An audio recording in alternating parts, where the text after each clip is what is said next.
Olá, tudo bom? Boa noite, pessoal.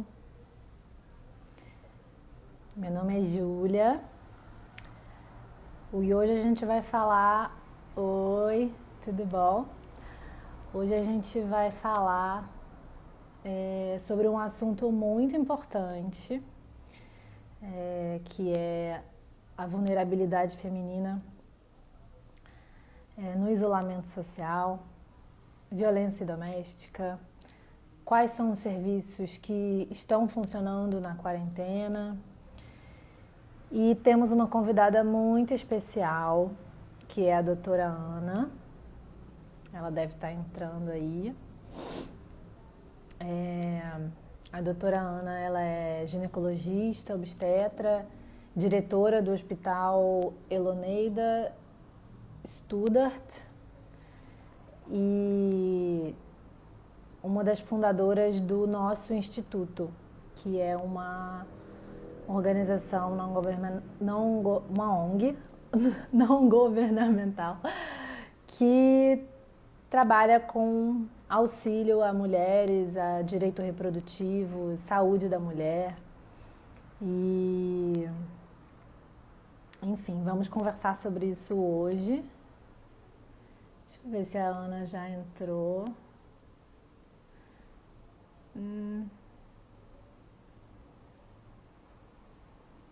Acho que não. Acho que não. Então, enquanto ela entra, ela deve estar entrando, vou falar um pouco sobre o nosso coletivo, não é não? Para quem chegou agora aqui no Instagram ou ainda não conhece o nosso trabalho. A gente surgiu em 2017, a partir de um relato de uma amiga que sofreu um assédio e era próximo do carnaval, né? Então, mamãe mandou beijos. Tá bom, beijo pra ela. Enfim, era perto do carnaval e a gente ficou. Ela conversou com amigas e falou: gente, imagina como é que vai ser no carnaval, né? Porque os caras não entendem, a gente fala não, eles não querem ouvir, né? E aí numa dessas a gente falou, nossa, parece que precisa desenhar, né, na pele. E aí surgiu a ideia de fazer a campanha das tatuagens. Então a gente se juntou, 40 mulheres se juntaram num grupo de WhatsApp. E aí a gente, cada um deu um pouquinho, a gente produziu tatuagens para aquele carnaval. E o negócio foi assim, a gente percebeu que as mulheres estavam precisando muito usar o corpo como bandeira da luta, dizendo que a gente não aguentava mais isso. E aí a gente falou, cara, não dá pra ficar só nesse carnaval, vamos nessa. Ah, a Ana entrou, ó, nosso instituto. Vou convidar ela então, depois eu conto mais da nossa história.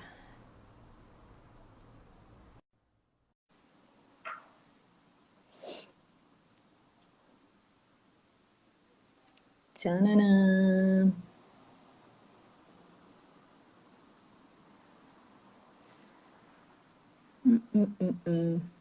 Ei, Oi! Júlia, que Tudo prazer! bom? Tudo e você?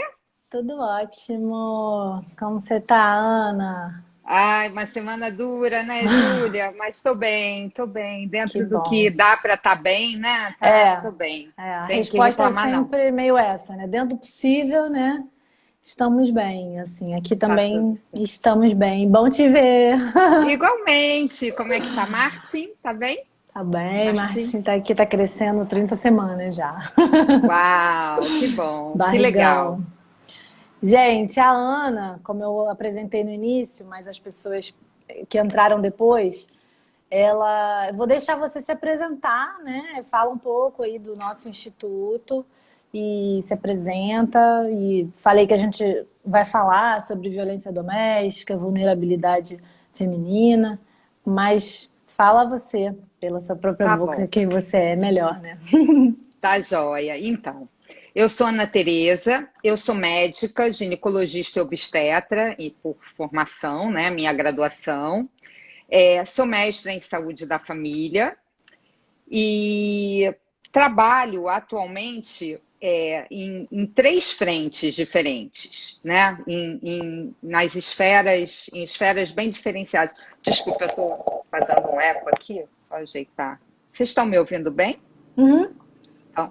Então, eu trabalho na esfera privada, num consultório em Ipanema. Eu trabalho na esfera pública, eu sou diretora de um hospital geral, eu sou diretora geral de um hospital que atende a mulher na Baixada Fluminense. Isso, eu vou tirar aqui o microfone, perdão. Você Nada. continua Não. Fala. Não, aí ficou mudo. agora.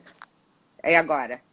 Voltou. Ficou Voltou. bom? Tá, já. Então vou Uhum. manter assim. Então, puxa, bem na minha apresentação, né? Então, eu trabalho no momento em três esferas. Na esfera privada, num consultório em Ipanema, num hospital que atende a mulher, eu sou diretora geral, então é um lugar em que eu estou na gestão, né, pensando e elaborando de alguma maneira, ainda que num âmbito bem reduzido, num universo bem reduzido, pensando política pública de saúde, de uma certa forma, e trabalho Uhum. no nosso instituto, que é uma organização não governamental, né,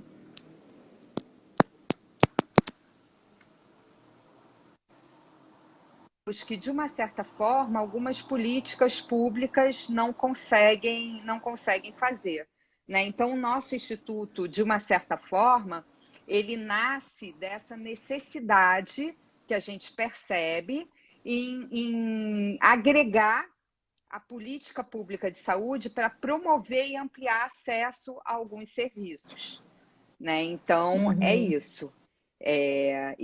Então, Ótimo. assim, isso, de uma certa forma, me dá uma posição de muito privilégio em relação a a essas redes, né, que ora estão acontecendo de uma forma mais ativa na esfera pública, ora mais ativamente nas organizações da sociedade civil, ora nas atividades privadas. Desculpe, Júlia, eu estou com um problema técnico. Eu vou tentar estabelecer o áudio pelo celular, só um pouquinho, porque está um chiado. Tá bom, mas a gente está te ouvindo bem. Continua me ouvindo bem? Tô ouvindo. Tá. Pessoal, É estão só ouvindo porque bem, assim, Ana? Deixa eu ver se tá? eu. Acho que sim, eu tô te É. ouvindo. Assim tá um pouco mais confortável para mim, porque fica o eco. E assim, Uhum. live tem que ser um prazer, né? Claro, é um Assim, tem que ser uma bate-papo, né? coisa super gostosa. Eu adoro fazer. Então, acho que tem que ser um prazer grande. Enfim, e é isso. E aí, assim, uma coisa que eu estava pensando, né? Eu estava voltando do hospital e vindo para cá e pensando um pouco na nossa conversa. Hum. Uma coisa que eu acho que a gente tem de positivo, né, na forma como a gente está lidando com essa pandemia, né, com isso que está avassalando e atordoando, de uma certa forma, a gente, é o acesso à informação. Né? Eu acho que, de uma certa forma, uma tragédia maior ela está sendo contornada, por incrível que pareça, por conta de como as informações estão reverberando e como até a mídia tradicional está agregando, né? Trazendo informação para a população. E aí eu vim Sim. refletindo sobre isso, refletindo a respeito, e eu pensei, nossa, se a gente conseguisse reverberar o que já tem, né, de estrutura montada em relação à rede de apoio mesmo as redes formais, mesmo as redes que não funcionam da forma que a gente gostaria que elas funcionassem.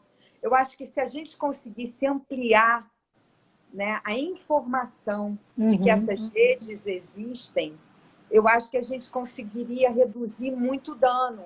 Sim. Então, eu ia te sugerir, não sei o que você acha, mas que a gente converse um pouco sobre a estrutura, mesmo no momento de pandemia, que já existe em relação a uma rede de proteção à mulher que ou é vulnerável cronicamente ou se encontra num momento de vulnerabilidade por estar sendo vítima, por estar sendo exposta a algum tipo de violência. O que você acha? Eu acho essencial. Eu acho que, na verdade, assim, a gente, né, vim pesquisar números, né, a gente sabe, né, a gente escuta falar que a violência doméstica aumentou muito na quarentena, né, porque as mulheres estão dentro de casa, muitas vezes com o agressor, não conseguem sair. Então, a gente sabe que as mulheres estão mais vulneráveis e muitas mulheres não sabem a quem recorrer. Então, eu acho que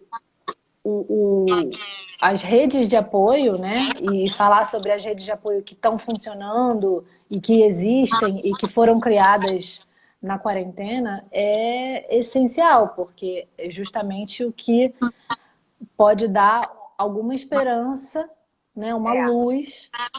Exatamente. Então, olha só, vamos começar, né? Vamos começar a falar do que já existe Uhum. e depois até dar algumas dicas de passo a passo. Vamos.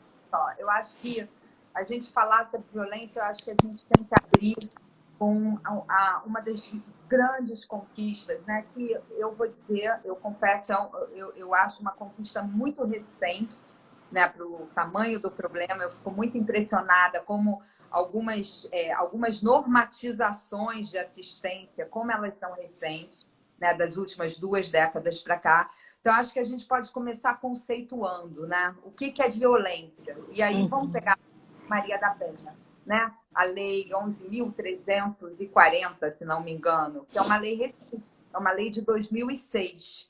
Né? E essa lei, ela conceitua a violência com o recorte da violência doméstica, pela própria história de quem deu o nome à lei, né? Da Penha.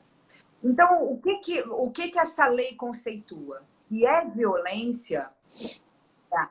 Toda situação, toda ação ou omissão, repara, omissão. Então, algumas vezes, a gente perpetra a violência não se manifestando, não metendo a colher onde a gente deve meter. Então, essa lei diz que toda ação ou omissão que cause morte, lesão, sofrimento, seja sexual, físico, psicológico ou dano moral ou patrimonial, é crime. Então, isso, de uma certa forma, normatiza coisas que, num primeiro momento, antes dessa lei, podiam ficar escusas, podiam fazer parte da relação, né? Não tinha ali uma normatização. E aí, se a gente for esmiuçar, que eu acho que vale a pena a gente detalhar nesse sentido, né? A gente fica muito ligado na violência sexual e na violência física, que são as formas mais graves e as que têm consequências que, de uma certa forma, ficam mais difíceis de serem escamoteadas ou de serem disfarçadas, né? Mas, por exemplo, um caso que a gente atendeu há pouquíssimo tempo no SOS Mulher lá do hospital. A mulher contava que uma das violências que ela sofria é que o parceiro escondia o cartão único para ela ir trabalhar. Isso é um dano patrimonial. Quer dizer, ele está tirando dela um instrumento de trabalho, o meio dela garantir o sustento. Né? Então, de uma certa forma, existem situações em que não ficam tão categorizadas pelo senso comum, mas que tem lei, tem normatização que enquadra aquilo dentro de uma situação de violência. né? Então, isso é uma coisa. Outra coisa que eu acho super importante, Júlia, deixar claro, é que quando a gente fala da violência contra a mulher, é importante que a gente também está abarcando nesse conceito de mulher, né? Essa questão, ela é impregnada, sim, da questão do gênero. Então, a gente está falando da mulher e de todas aquelas pessoas que não têm útero, mas que se identificam com a questão do gênero. Então, a gente está falando das mulheres transexuais, das mulheres transgênero, das travestis. Sim. Todas essas pessoas estão abarcadas e são contempladas pela lei, né? Então, isso é uma coisa importante. Antes disso, uma outra lei que está em vigor, que eu acho super importante da gente citar, que na verdade é uma portaria de 2005, que é pautada numa lei muito antiga, que é a lei do aborto legal por conta das mulheres vítimas de estupro, né? Eu, assim, com pesar, eu fico muito impressionada da falta de informação e dos tabus que cercam essa portaria do Ministério da Saúde, que é uma portaria de 2005, ela é anterior até a Maria da Penha, que normatiza como é que os serviços de saúde devem se organizar para receber, acolher e executar o procedimento. Então, assim, a gente conseguir esclarecer, ontem foi o Dia Nacional de Redução da Mortalidade Materna. Uhum. Né? É um dia que me mobiliza muito, embora seja só uma data, porque a gente tem hoje uma razão de mortalidade materna que é indecente. Com a pandemia vai aumentar, né? Em 2009, essa curva faz um pico muito por conta do H1N1. Essas síndromes respiratórias, elas pegam a grávida de um jeito cruel, né? Então, a gravidez, ela tem como indicativos aí que colocam a mulher dentro de um perfil de risco. Então, ontem foi o dia da redução da mortalidade materna, né? E para a gente reduzir, só para a gente ter uma ideia do tamanho do problema, a razão de mortalidade materna do Brasil hoje, ela está em torno de 69, né? 69. O que isso quer dizer? Uma razão de mortalidade de 69. De cada 100 mil crianças que nascem vivas, 69 mulheres morrem por conta de complicações da gravidez e parto. Qual seria um número razoável? Em torno de 30, 35. Nossa, o dobro. Mais que o dobro, né? E por que a gente morre de gravidez e parto? Né? Tem muito a situação, a questão da assistência pré-natal, da assistência ao parto, da violência obstétrica, tudo isso vem nesse pacote. Uhum. Mas um ponto, aliás, dois, que eu acho que não é colocado, não é discutido, não entra nessa questão e que deveria ser, é o acesso à contracepção. 56% das gestações no Brasil são não planejadas. Se a gente for ainda fazer o recorte ali entre as adolescentes, entre as mulheres usuárias de drogas e tal, isso ainda chega quase a 90%. Né? 56% é uma média indecente, eu diria. 56% das mulheres brasileiras que engravidaram não gostariam de ser mães naquele momento. Essa gravidez escapou. E o que é mais triste, 80% delas estavam usando um método contraceptivo. Então, das duas, uma. Nossa. Ou elas não receberam um aconselhamento adequado de qual é a forma certa de usar. De como usar o método. Ou aquele método não era adequado para elas. Então, assim, é muito aí que o nosso instituto tenta levar o acesso à informação a essas mulheres, principalmente aquelas que têm alguma vulnerabilidade agregada, para que elas tenham acesso àquele método que naquele momento é adequado para elas. E a outra questão, que essa então é super cercada de tabu, que é a questão do aborto ilegal, né, provocado no desespero em situações insalubres. Uhum. Então, assim, são dois comemorativos que, se a gente olhasse com algum critério, se a gente reverberasse mais as informações, se a gente divulgasse com mais precisão e com mais rigor o que já existe disponível nesse sentido, tanto no acesso à contracepção, do que já está disponível no SUS, como a forma como algumas organizações da sociedade civil se propõem a ajudar na promoção desse acesso, a ser parceiro dessa mulher na promoção desse acesso. Já vou aqui fazer logo o caminho das pedras do site, né? www.nossoinstituto.org. Tem lá o caminho das pedras para o acesso à contracepção adequada, esse aconselhamento. E a gente entender que o aborto aqui no Brasil, ele tem restrições em relação a quando ele pode ser feito de forma legalizada, né? No Brasil, então, fica quando há risco de morte materna, né? Então, assim, aquela gravidez impõe um risco e a iminência de morte por conta das alterações no corpo materno é presente, né? São casos de insuficiências cardíacas graves, enfim, são situações, há um critério para isso.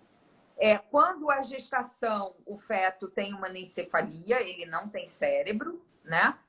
E no caso do estupro, que de todas essas situações é a mais antiga, é lá de 1940, e que ficava muito solto, estava ali na Constituição contemplado.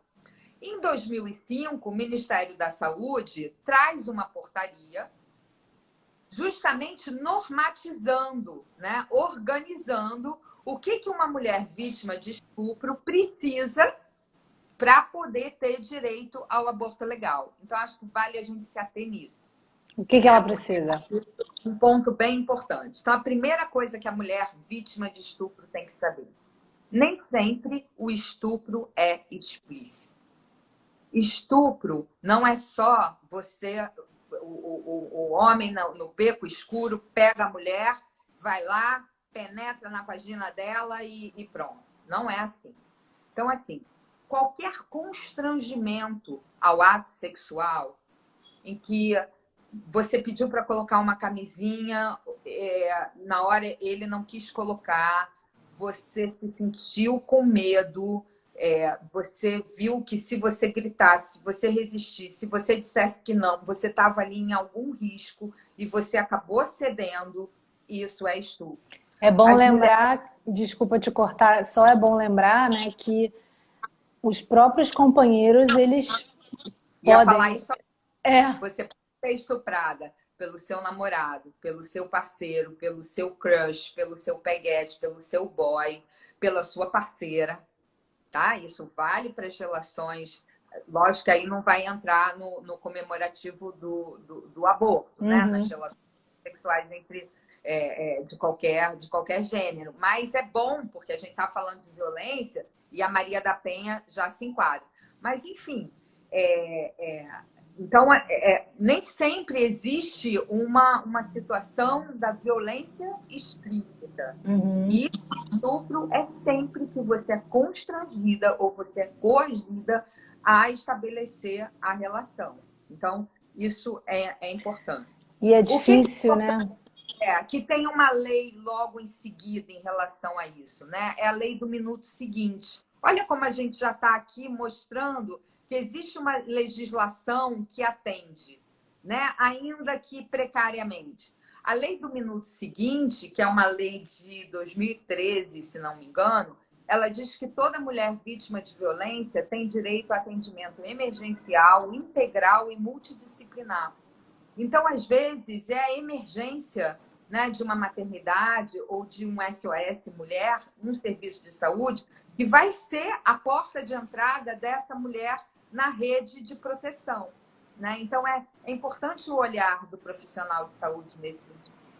E essa lei, ela diz que como a mulher tem direito a esse atendimento integral, é o momento dela tomar a pílula do dia seguinte, dela fazer a profilaxia contra as infecções sexualmente transmissíveis, né, do sexo desprotegido. Então, ela vai receber ali o antirretroviral para evitar o contágio por HIV, ela vai receber Bezetacil por conta da possibilidade de contrair sífilis, ela vai tomar alguns antibióticos para evitar clamídias, para evitar tricomonas, para evitar várias possibilidades. Então, assim, esse atendimento integral nessa acolhida da lei do minuto seguinte é fundamental. Vamos voltar para a lei, para a portaria lá do Ministério da Saúde que normatiza a situação do aborto legal. Então, assim, em princípio, qualquer hospital que tenha um serviço de obstetrícia ou de ginecologia, qualquer hospital que tenha maternidade, ele deveria atender essa demanda. Não são todos que têm isso normatizado, tá? Quando a mulher chega e ela pede essa demanda, ela está grávida e a gravidez é fruto de uma relação violenta, primeiro, não precisa fazer boletim de ocorrência. Boletim de ocorrência, ele vai alimentar uma outra coisa. É assim, o boletim de ocorrência, ele tem como objetivo uma cadeia de custódia em que você, de alguma forma, vai punir o agressor. A mulher tem direito a nem expor o agressor se ela se sentir ameaçada, se ela não precisar. Então, ela não precisa fazer boletim de ocorrência. A palavra dela basta. E aí ela vai relatar, ela vai fazer um relato circunstanciado. É o primeiro documento que é gerado, né, por uma determinação dessa portaria quando ela chega no serviço de saúde. Nesse relato circunstanciado, ela vai contar o que aconteceu. Como é que foi a situação de constrangimento, de violência, como foi o ato do estupro em si. Ela faz esse relato, né? E esse relato tem uma escuta, né? Por dois profissionais de saúde. Depois disso, ela é submetida a um exame clínico que vai resultar num relatório médico, que nada mais é do que uma consulta, né? Em que vai ter o exame do corpo, né? A idade da gestação vai ser datada, pode ser que seja feito um ultrassom para ver qual é aquela idade gestacional, tudo isso. Isso gera um relatório médico. Depois, ela assina um termo de compromisso, em que ela diz que está falando, ela se compromete, ela assume que ela está falando a verdade. Esse documento tira a imputabilidade do médico e de qualquer outro profissional de incorrer no crime de aborto. Ela está assumindo o risco dela, da verdade dela. Então, ela assina esse termo de compromisso, sob o risco de estar prestando falso testemunho e sob o risco de estar incorrendo em crime de aborto. Então, assim, é o terceiro documento gerado. Depois disso, ela assina um termo de consentimento livre e esclarecido, que é um termo de qualquer cirurgia, qualquer procedimento médico que você faça, é aquilo que diz, olha, você vai ser anestesiada, o risco da anestesia é esse, o risco disso é isso e tal, é um termo de consentimento. E, por último, a equipe multidisciplinar que a atendeu, dali um parecer favorável ou não sobre o procedimento. A gente falando assim, parece que é uma burocracia enorme, né? Nos lugares em que existe esse serviço, isso é feito de forma muito ágil, né? E muito normatizada. Então, isso flui dentro de um desencadeamento de consultas e de evento que é muito ágil. Né? E no mesmo dia ela já consegue o atendimento? Não, assim, por uma determinação da própria portaria, ela tem um momento de reflexão, né? Dado a ela 2 a 3 dias para ela pensar se de fato ela quer levar essa situação adiante. Quer dizer, você tira dela a angústia de não ter o lugar, de não ser, de ficar solta na rede, né? Então você diz, olha, tá aqui, isso procede, tá aqui o seu relato é compatível com o seu exame, você assinou, tá tudo certo. Agora você precisa refletir se é isso mesmo que você quer fazer.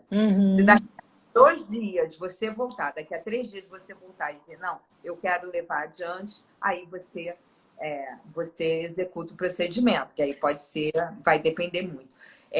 No caso do estupro, a idade gestacional limite é até 20 semanas. Ana, fizeram duas perguntas aqui que eu acho bem legais.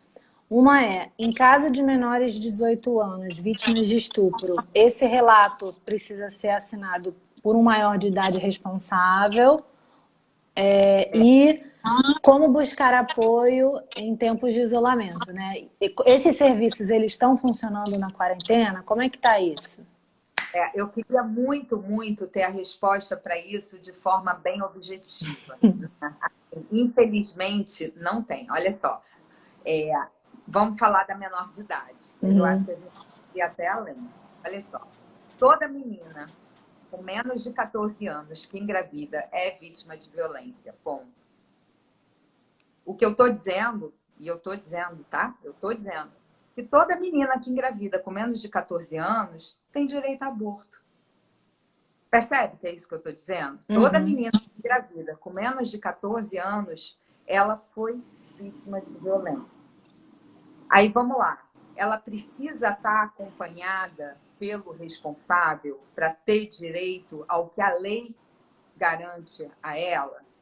A gente tem o Estatuto da Criança e do Adolescente, né? Que se não me engano, é de 1990, nem 869, sei lá.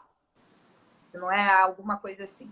É de 1990. O Estatuto da Criança e do Adolescente, ele dá brecha a você dispensar, né? Dá até ali uma faixa de 14, 16 anos, com menos de 14, mas ele te dá brecha. Mas a legislação, eu convidei para assistir a nossa live algumas defensoras e promotoras, e depois elas podem até, de repente, esclarecer melhor que eu, não sei se elas estão aí ouvindo. Mas, enfim, ele dá brechas, assim como o Código de Ética Médica. Ele diz que o adolescente tem direito, desde que esteja entendendo o que está acontecendo, tem direito ao sigilo, tem direito à contracepção, tem direito a muita coisa. Em relação ao aborto por violência, a gente não tem uma legislação muito clara, nem uma normatização muito clara. Então, o profissional de saúde, ele se sente muito exposto, porque vai depender muito da interpretação, caso ele seja imputado por qualquer coisa, vai depender muito da interpretação de quem está aplicando e executando a lei. Então, assim, é de bom tom que você consiga ali, de alguma forma, um amparo na família daquela adolescente que está pleiteando, né? E aí, Júlia, você começa a descascar uma cebola cheia de camadas.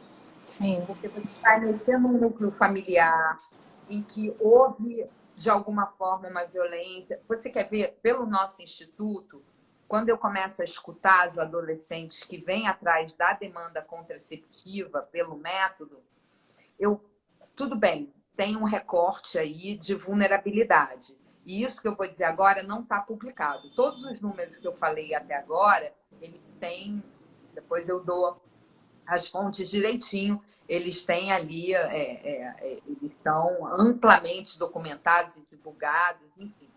A minha percepção é que quando você atende uma menina que iniciou a vida sexual muito cedo, antes dos 14 anos, e ela tem qualquer condição de vulnerabilidade, na maioria das vezes, na grande maioria das vezes, eu diria 80% ou mais das vezes, ela teve aí um viés de violência em algum momento. Em algum momento.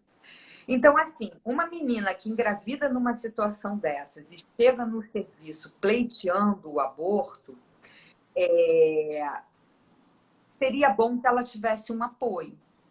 Até porque ela vai precisar disso para dar seguimento. Apoio emocional, inclusive, né? É lógico que você interromper a gravidez ali é uma questão gravíssima que você resolve, mas a questão não se encerra ali, percebe? Então, assim, precisa da presença do responsável? seria bom. A lei é clara quanto a isso? Não, não é. Não é. Então, assim, seria bom que tivesse. Na maioria das vezes, a mãe, a irmã mais velha, a tia, são parceiras. Quando a gente começa a ver, existe essa história. Então, assim, é super importante divulgar isso, que não precisa do boletim de ocorrência, né? Sim. Aí vamos falar, e na pandemia, isso está funcionando? Contracepção, no meu entendimento, Ana Tereza, né? Você é um serviço essencial. Uhum. Mas tudo bem, a gente está passando por uma crise, e é uma crise mundial, não vou nem aqui fazer o recorte do estado do Rio de Janeiro, mas assim, de falta dos equipamentos de proteção individual, né? Então, assim, não é todo serviço que dispõe de máscara cirúrgica para você trocar de 4 em 4 horas. E assim, a gente está, de fato, na linha de frente do atendimento do Covid. A gente está, não tem jeito, não tem como escapar. Quem trabalha com emergência aberta está de frente para o Covid, tá de frente.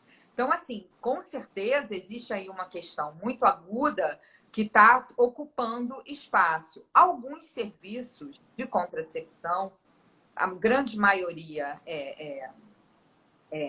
gerenciados, né, e gestados por mulheres, assim, que é o que eu tenho notícia, continuam atuando, porque existe esse entendimento que o serviço de contracepção, de inserção de DIU, de orientação sobre qual método contraceptivo, que tudo isso é um serviço essencial.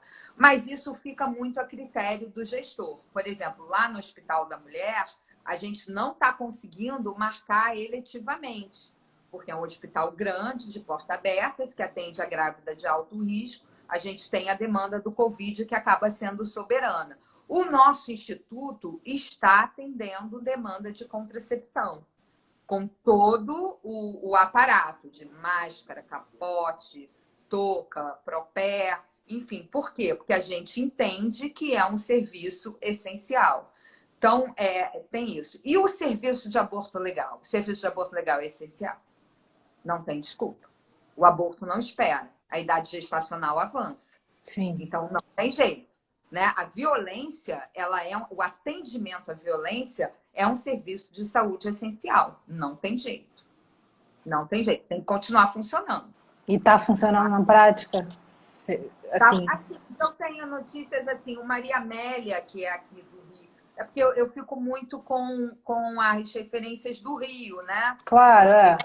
Eu circulo. O Maria Amélia está funcionando, o Hospital da Mulher está funcionando.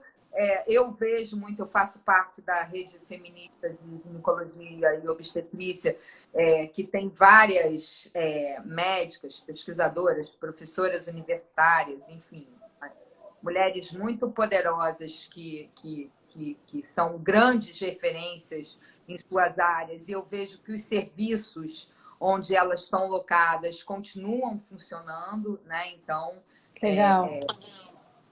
Eu acho importante a gente falar isso, né? Depois eu vou pegar até com você esses nomes para a gente deixar nos nossos destaques para as pessoas saberem, né? Porque é muito importante se a mulher sofreu um estupro e quer solicitar um aborto, que ela saiba que está funcionando, porque que ela saiba, mais importante, assim que ela sofreu o estupro, é super importante ela saber que que existe a lei do minuto seguinte.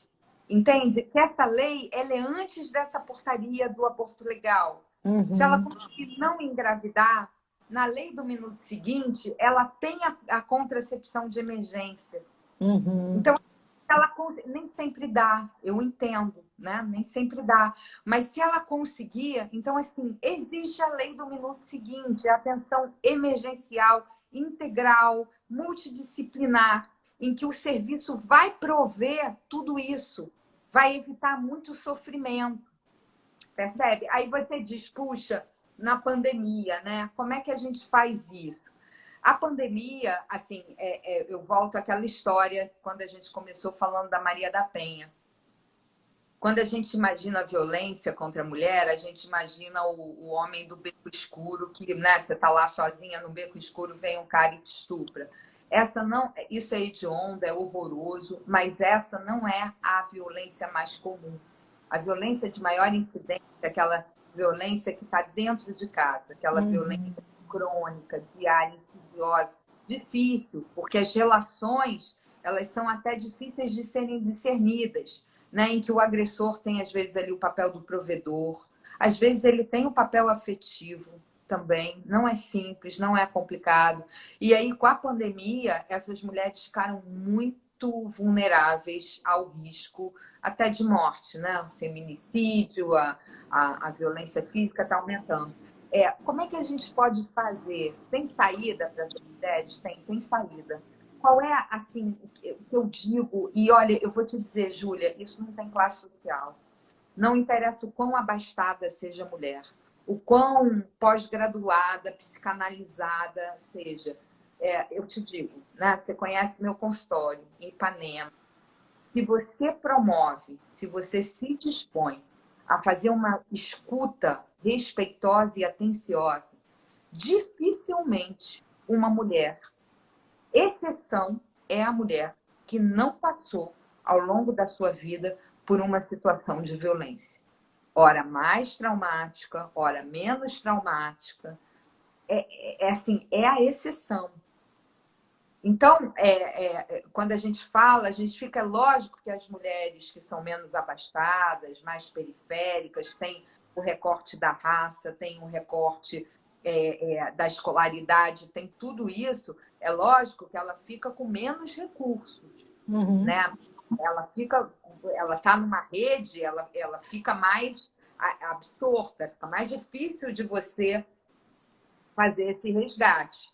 Mas a violência, ela penetra em tudo. Então, assim, qual é a primeira coisa que eu vislumbro, assim, como o início de você sair, de você se desvencilhar? É você deixar para trás a solidão.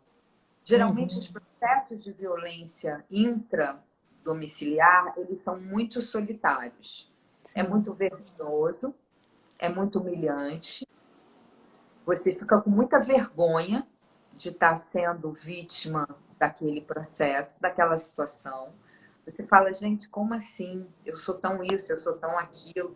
Então, é uma situação... Então, eu acho que o primeiro passo é falar. De qualquer forma. Pode ser para uma amiga, pode ser para a vizinha, pode ser... Você tem que falar. Você tem que se ouvir falando. Porque a partir do momento que você fala, você não está mais sozinha. Você acabou de estabelecer alguém que, de uma forma ou de outra, vai fazer um serviço de vigilância. Entende? Uma coisa que acontecia muito com as meninas da escola, né, que a gente vê no nosso instituto, é assim: a menina sofre uma violência em casa. Ela conta para a melhor amiga dela da escola, com compromisso de que essa amiga não conte para ninguém. E a amiga é fiel e não conta, segue. O dia que ela falta a aula, a amiga fica preocupada. A amiga vai atrás. A amiga, entende? A pessoa está ali atenta, que, puxa vida, a fulana não veio e o padrasto da fulana é violento com ela. Gente, alguma coisa, entende? Já cria ali... Esse é o primeiro passo, é um começo. Eu queria até fazer... Desculpa te interromper. Eu queria até fazer um parêntese, porque a gente sabe que um dos grandes problemas é a mulher conseguir perceber que ela está numa relação abusiva e que o que ela está sofrendo é violência. Muitas vezes são crianças que não entendem, né? E existem...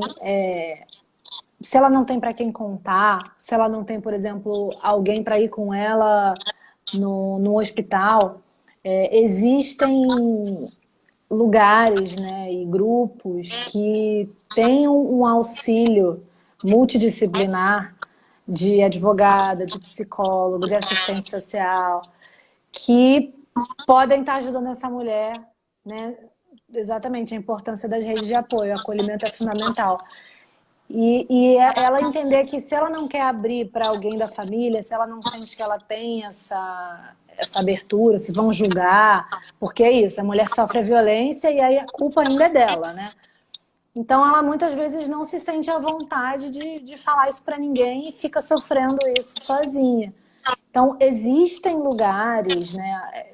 E na pandemia a gente, né, é importante ressaltar que o atendimento online está funcionando, aplicativos, né? Eu vou mandar depois uma lista também no nosso destaque que tem o 180, né, que é o canal, né, de violência contra a mulher, e tem outros aplicativos que são maravilhosos, muito completos, às vezes que ajudam você a produzir provas contra o agressor, né? Que tem um botão de pânico que você começa a gravar. Enfim, existem alternativas, Tem né? recurso. Existem recursos. E outra coisa também, Júlia, existe a polícia, tá? Existe o 90. Existe. Assim, não tenha vergonha de chamar a polícia numa situação mais aguda, sabe? Numa situação de um desespero maior. A polícia, ela responde, ela atende. É. Então, em último caso, nas situações extremadas e tudo, a gente tem que lembrar que a gente tem os agentes públicos, de uma certa forma, justamente para dar esse respaldo. Né? Assim, é uma coisa que eu falo, chama a polícia. Tá isso, tá aquilo, chama a polícia. Chama a polícia.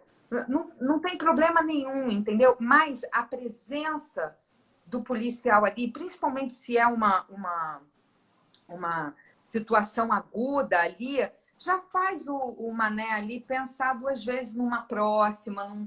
É muito a certeza da Da impunidade, impunidade. certeza da condescendência da sociedade. Sim. E é muita coisa, não, ninguém vai querer se envolver muito nisso, sabe? Ninguém... Eu acho que o grande.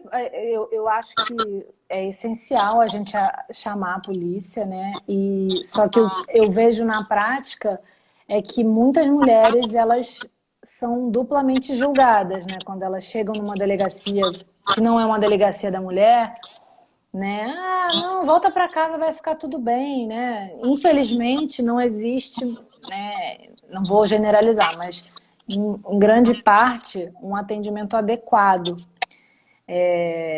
Enfim, eu acho que é bom a gente saber desses canais oficiais, né? Dizer E uma coisa. também dos alternativos, né? E eu vou te dizer uma coisa, tá? Mesmo a delegacia da mulher não é um ambiente obrigatoriamente acolhedor. Não é. Uhum. E assim, às vezes, nem o juizado da família, quando você vai lá me pedir a medida protetiva, não tem necessariamente uma privacidade para você falar. Às vezes são várias mulheres falando ao mesmo tempo para mesas que não tem uma separação acústica, não tem. E assim, o defensor, um único defensor, não dá conta de ouvir todo mundo, então às vezes são estagiários ali. Uma coisa que eu aconselho a mulher que chega nesse ponto de ir na DEAN, fazer um boletim de ocorrência, solicitar medida protetiva, ir no juizado, fazer um relato, né, ali para solicitar apoio da Defensoria Pública nisso tudo, é que ela vá muito focada, que ela passe por esse serviço, que ela entenda que ali é o lugar onde ela vai fazer a execução, em que ela vai relatar. Ela não vai encontrar ali, né, na maioria das vezes, o apoio que a gente gostaria que ela encontrasse. Por quê? Porque essas redes, elas ainda são muito cruentas, elas ainda são muito frias, elas ainda não têm... E outra coisa, elas têm uma demanda muito grande que não dá conta, né, de fazer aquela escuta carinhosa, enfim. Então, assim, a mulher tem que ir muito focada.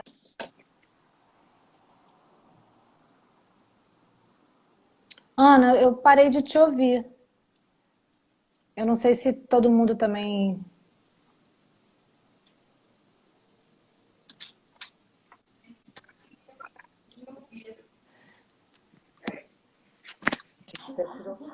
Gente, a gente vai passar todos esses dados, esses endereços, vai ficar no nosso destaque, tá? Dos aplicativos, do, dos hospitais que estão funcionando,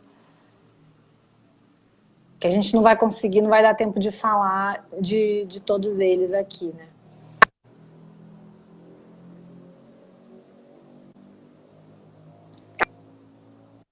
Fala. Desliga o seu, por favor. Ah, agora eu ouvi. Agora tá ouvindo? Agora eu ouvi. Ah, então tá. Vou terminar com esse, depois eu. Tá. É que a gente teve um problema técnico aqui, perdão. Técnico. Imagina.